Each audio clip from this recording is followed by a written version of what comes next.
Good afternoon, Miss Marcelina. Good afternoon, ma'am. Okay, Miss Marcelina, can you tell me about yourself? I'm Marcelina Pino. I'm 5 years old. I'm single and I have two kids. I live in Tabtoy-Toyan city of Naga, Cebu, ma'am. Okay, I have few questions for you to answer, so let's start. Why do you want to work as a maid? I want to help my, my baby and to my family, ma'am. Why? I want Okay, go. So why you choose Malaysia when there is a lot of other country?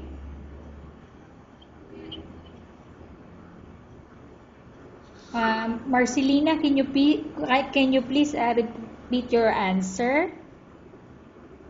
So why you choose Malaysia when there is a lot of other country? because it's near in the Philippines, ma'am. Okay. How are you qualified for this job? Because I'm really diligent, hardworking, um, honest, loyal, responsible. May I know what is your education level is? Graduate high school, ma'am. What is your recent experience?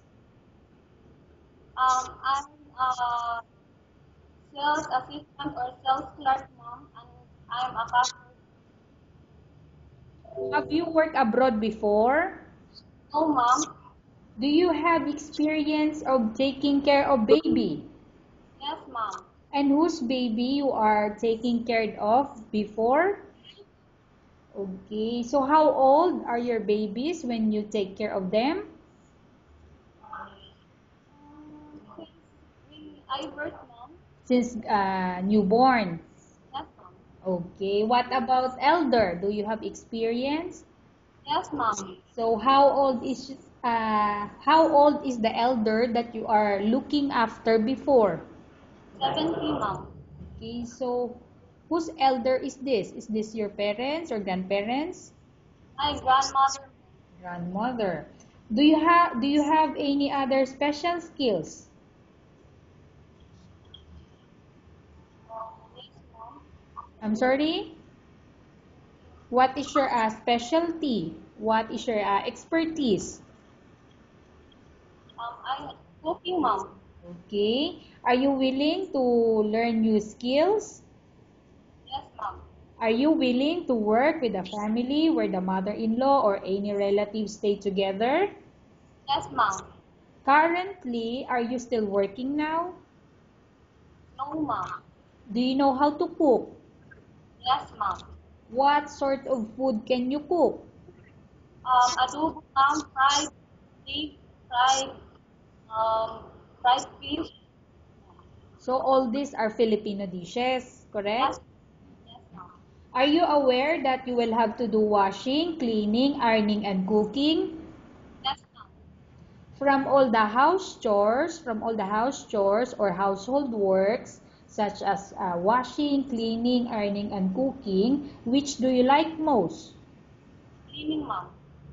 If ever you were selected to work in Malaysia, who will take care of your kids? My auntie and my mom, my mother. You are not allowed to use handphone during working hours. Yes, ma'am. You are only allowed to use handphone. You are only allowed to use handphone after you finish all the works and when going to bed. You are strictly needed to surrender the handphone to your employer in the morning and your employer will return back to you once you're going to bed. Yes, If ever your employer finds out that you're abusing of using your handphone and it's affected your work performance, your employer will confiscate your handphone and you're not allowed to hold it anymore. Instead, your employer will allow you to call to your family 3 times in a month. You're only allowed to bring normal phone and you're not allowed to bring smartphone. Are you agreed for the terms and condition? yes, ma'am. Are you agree to the rules and regulation for the handphone? Yes, ma'am. How many years is the contract as you agreed and understand? 2 years, ma'am. Can you describe for me your ethics or your attitude? I'm a hard, loyal, honest, responsible ma'am. How can you assure to us that you will work hard in Malaysia? I I will obey to my employer, ma'am. I will obey the role of my employer. Can you promise not to use the telephone without the permission of your employer? Yes, ma'am. Can you promise not to put on makeup but to dress properly while work? Yes, ma'am. Can you promise not to invite friends and relatives without the consent of your employer? Yes, Can you promise not to ask for advance salary from your employer under any circumstances? yes, ma'am. Do you really understand of the rules and regulation of the agency? Yes, ma'am.